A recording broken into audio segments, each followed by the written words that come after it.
The surging Washington Justice debuted a quirky Symmetra composition in the Overwatch League during week 3 of stage 4. The team used this strategy on Lijiang Tower Night Market stage, pulling it out against both Boston and Houston.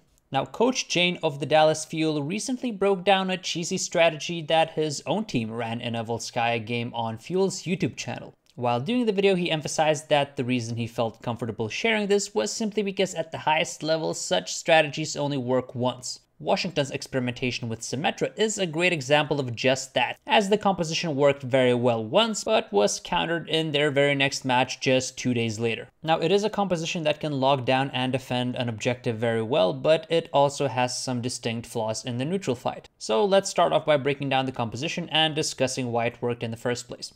During stage 4, we've seen the May Reaper composition utilized almost exclusively on control maps, and we've seen plenty of such mirror matchups on Night Market. So heading into the round, the Justice could make a reasonable assumption that Boston would indeed be rolling out with the meta composition. Most teams choose to path immediately to the point with this comp, which also helps Washington maintain the element of surprise until the fight actually starts. By using Corey's teleporter to enter the point through window, Washington actually manages to beat Fusions to the point and wall him off. This provides an opening for a pull hook, but Stellar's wall blocks Sansom's hook, neutralizing one of Washington's major threats in the neutral fight. Meanwhile, Corey begins throwing down turrets around the choke point, although Blase deals with them relatively swiftly. The Justice managed to force the escape abilities of Boston's Reaper, Moira, and May in the initial exchange, but failed to convert a kill during the 5 vs 6 opening, and thus the tide turned. Fusions threw down a better shield, threw out a pull which couldn't be matrixed, and Boston's composition naturally wins in a fast-paced brawling scenario, closing the fight out. Now, since Corey was close to his ultimate, the Justice opted to retake with the same composition. However, until Corey gets some time to ramp up his damage and actually get his ultimate, Washington wants to play at a slower tempo. Understanding this, Persia and Stellar attempt to ramp up the tempo with their own ultimates. But Stratus drops a fantastic wall, neutralizing both of the Coalescence and the Blizzard while disengaging fully. Corey then proceeds to use his ultimate, splitting the map. The Uprising correctly ramp up the tempo again, but the Justice can peel it off with Rally and Nano Boost, giving Corey plenty of time to get fully charged and to clear the point. Once Washington has control, they are essentially playing tower defense, and it is extremely difficult to retake. Due to the inherently risky nature of environmental kills on this particular map, retaking through the side isn't really an option here for Boston's composition. This means that Uprising has to funnel through one of the main entrances, one of which can always be walled off. Corey also spreads out his turrets nicely. It's crucial to note here that the stacking slowing effect update, which recently hit live servers, isn't quite in effect in Overwatch League yet. This means that the slowing effects of Stratus's May, Corey's turrets, and Ark's shield bash immobilize a target immediately. For a composition like Boston's, which wants to close the distance and brawl, achieving that win condition under these circumstances becomes much more difficult. You can see this in full effect as Washington shuts down the first retake with a nice pull hook, blowing up Blase immediately.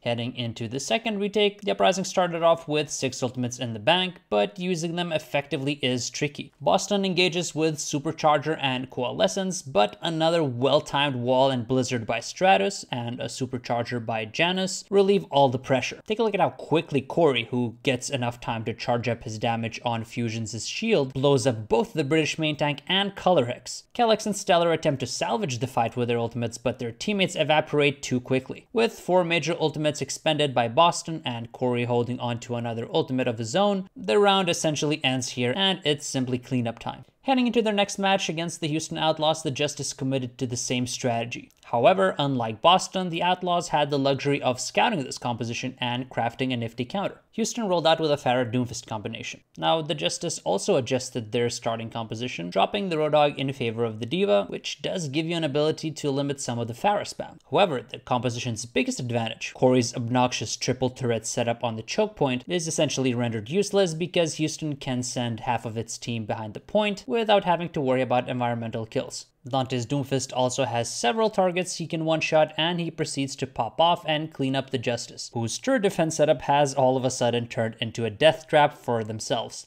Not only did the Justice lose the neutral fight, but they also had to change up a big chunk of their composition for the retake, giving the Outlaws a huge edge thanks to the team's scouting. The rest of the stage doesn't have much to do with the purpose of this video, but to quickly summarize, Corey ended up going Widow to make life harder for Linkser, Spree ended up overextending and losing mech while in control, Dante tried to salvage this mistake but also died in the process, and the Outlaws lost the point. Houston then proceeded to also adjust their retaking comp to a Tracer Sombra Hammond dive. They executed exceptionally well on their dive, killing and forcing Corey off Widow, and finally, after a couple of really scrappy fights, the Outlaws secured the map. Either way, this was an excellent example of a cheesy strategy catching a team off guard once, but crumbling completely once the game tape has been made available to the Overwatch League staff, who in turn make appropriate adjustments. As always, hit those like and subscribe buttons to support the channel, and I hope you enjoyed the video.